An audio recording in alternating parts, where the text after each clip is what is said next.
lo que mi hijastro quería que hiciera cambió todo. Cuando acepté casarme con Tomás, sabía que mi vida iba a cambiar, pero jamás imaginé hasta qué punto. Tomás había perdido a su primera esposa años atrás y tenía un hijo adolescente, Martín. Yo nunca había tenido hijos, pero estaba dispuesta a dar lo mejor de mí para que formáramos una familia unida. Martín tenía 17 años cuando lo conocí, un chico reservado, de pocas palabras, pero siempre educado.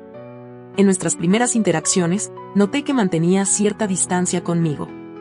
Nunca fue grosero, pero tampoco parecía entusiasmado por mi presencia. Al principio pensé que simplemente necesitaba tiempo para adaptarse a la idea de que su padre estuviera con otra persona. Después de todo, yo estaba entrando en una vida que ya había sido golpeada por la pérdida y el dolor. Los primeros meses como familia fueron tranquilos, aunque no del todo cercanos. Tomás trabajaba largas horas, y yo me encargaba de la casa. Con el tiempo, intenté incluir a Martín en las rutinas diarias, como cocinar juntos o compartir momentos viendo películas. Parecía aceptarlo, aunque con cierta reticencia. Me decía a mí misma que eso era normal, que construir una relación con un adolescente llevaba tiempo. Sin embargo, algo en Martín empezó a cambiar. Sus interacciones conmigo pasaron de ser educadas a ser intensas. Al principio eran pequeños gestos, me observaba más de lo normal o buscaba excusas para estar cerca. Una vez, mientras desayunábamos, dejó escapar un comentario que me dejó pensando. Tu forma de reír es muy distinta a la de mamá, dijo, con una expresión que no pude descifrar del todo. Bueno, cada persona es diferente, Martín, respondí, tratando de sonar casual. Pareció reflexionar sobre mi respuesta, y durante el resto del desayuno se mantuvo en silencio, mirándome de reojo. Fue la primera vez que sentí que algo no estaba del todo bien, pero lo ignoré.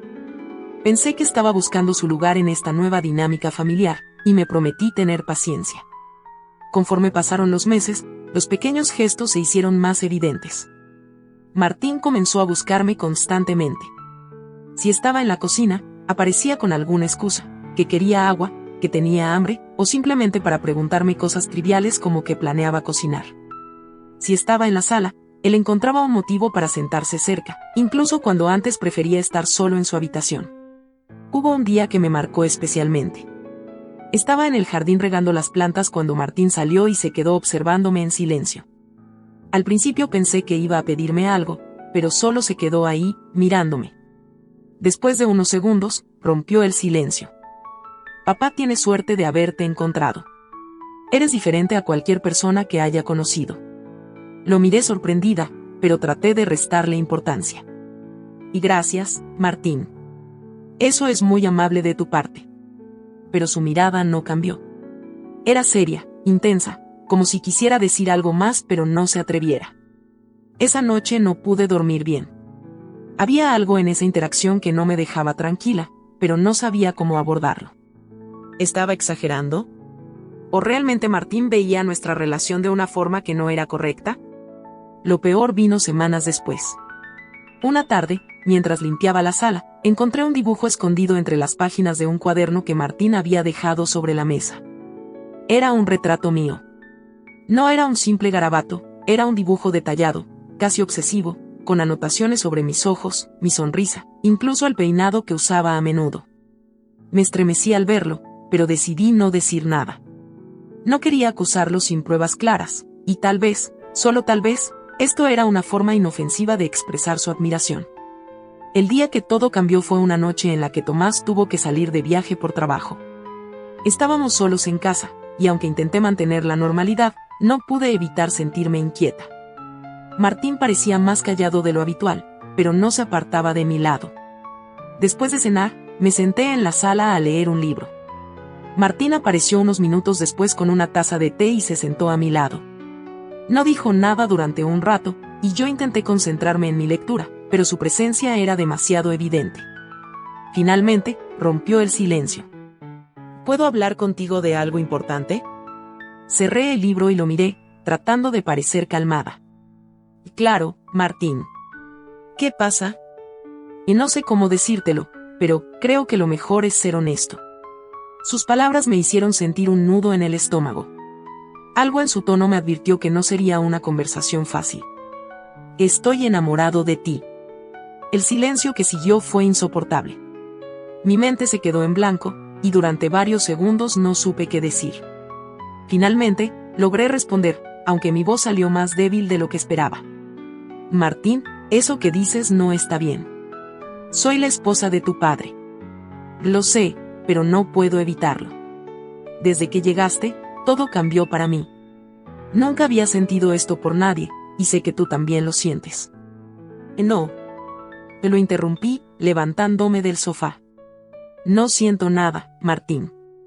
Esto está mal, y debemos olvidarlo. Él no respondió de inmediato. Me miró con tristeza, pero también con una especie de desafío. Y no puedo olvidarlo. No puedo fingir que no siento esto. Esa noche no pude dormir. La confesión de Martín era más que un simple problema familiar. Era un terremoto que amenazaba con destruir todo lo que había construido con Tomás. ¿Cómo podía manejar esta situación sin herir a mi esposo ni romper la relación con Martín? Esa noche, después de la confesión de Martín, me encerré en mi habitación. No podía dejar de pensar en sus palabras, en la intensidad de su mirada, en la forma en que creía que había algo mutuo entre nosotros. Pero lo que más me inquietaba era cómo enfrentar a Tomás. ¿Debía contarle lo que había sucedido? ¿Sería justo para Martín exponerlo de esa manera? Me quedé mirando el techo, tratando de encontrar respuestas, pero ninguna me parecía la correcta. Martín era un chico que estaba lidiando con una mezcla de emociones que seguramente no entendía del todo. Era joven, vulnerable, y probablemente confundía sus sentimientos. Pero también estaba Tomás, mi esposo, el hombre que confiaba en mí. Guardar silencio se sentía como una traición, pero hablar implicaba arriesgar nuestra estabilidad como familia. Al día siguiente, Martín actuó como si nada hubiera pasado. Durante el desayuno, incluso bromeó sobre cosas triviales, como si quisiera demostrar que todo estaba bajo control. Sin embargo, sus ojos delataban algo más. Cada vez que me miraba, lo hacía con una intensidad que me hacía sentir atrapada. A lo largo de esa semana, traté de evitar quedarme sola con él. Buscaba excusas para salir de la casa o para mantenerme ocupada en la cocina, donde él rara vez entraba. Pero Martín siempre encontraba la forma de acercarse. Una tarde, mientras recogía la ropa del tendedero, apareció de repente. ¿Por qué me estás evitando?, preguntó con una expresión seria. No estoy evitándote, Martín, respondí, sin mirarlo directamente. Estoy ocupada, eso es todo. Sé que te asusté con lo que dije, pero no puedo retractarme. No puedo dejar de sentir lo que siento. Me detuve y lo miré directamente. Martín, esto no puede continuar. Te respeto y quiero lo mejor para ti, pero necesitas entender que tus sentimientos son inapropiados. Él apretó los labios, claramente frustrado, pero no dijo nada más. Solo se dio la vuelta y entró a la casa. Pensé que esa sería la última vez que tocaríamos el tema, pero estaba equivocada. Una semana después, mientras arreglaba la habitación, encontré algo debajo de mi almohada, una carta. Al principio pensé que era un detalle de Tomás, una nota romántica como las que solía dejarme de vez en cuando. Pero cuando abrí el sobre y vi la letra, supe que era de Martín. La carta era larga, llena de confesiones que me hicieron sentir un nudo en el estómago. Decía cosas como, desde que llegaste, supe que eras especial, papá no te merece como yo lo haría y, lo peor de todo, si no hacemos algo al respecto, no sé cómo podré seguir viviendo aquí. Sentí una mezcla de emociones, miedo, incomodidad y un profundo deseo de que todo esto no estuviera sucediendo. Sabía que no podía ignorar lo que había leído. Esto ya no era un simple malentendido o una confusión adolescente. Martín estaba obsesionado, y yo tenía que actuar antes de que las cosas se salieran más de control. Esa noche, esperé a que Tomás llegara a casa. Mientras cenábamos, traté de sacar el tema de forma indirecta. ¿Has notado que Martín está diferente últimamente? Tomás frunció el ceño y dejó el tenedor sobre el plato. ¿A qué te refieres? No lo sé, parece más intenso. Como si estuviera lidiando con algo. Él suspiró. Bueno, es adolescente. Esa etapa es complicada. Pero si notas algo extraño, házmelo saber. La respuesta de Tomás me dejó con más dudas que certezas. No podía decirle lo que realmente estaba pasando, al menos no todavía. Necesitaba pensar en cómo abordar la situación de manera que no destruyera nuestra familia. La oportunidad de hablar con Tomás llegó antes de lo que esperaba. 2 días después, mientras él trabajaba en su oficina en casa, Martín intentó una vez más confrontarme. ¿Le vas a decir a papá? Me preguntó de repente, bloqueando mi paso en el pasillo. Martín, no puedo seguir con esto. Esto está mal, y no quiero que tú o tu padre sufran por esto. Si le cuentas, lo perderé todo, dijo, con una expresión casi desesperada. No me hagas esto, por favor. No soy yo quien está causando esto, Martín. Necesitas ayuda, y yo no puedo dártela. Esa conversación fue la gota que colmó el vaso. Esa noche, cuando Tomás y yo nos fuimos a la cama, no pude contener más mi angustia. Le conté todo, las miradas, los comentarios, la carta. Fue una conversación larga y dolorosa. Tomás se quedó en silencio durante varios minutos, procesando lo que acababa de escuchar. Finalmente, habló con una voz quebrada.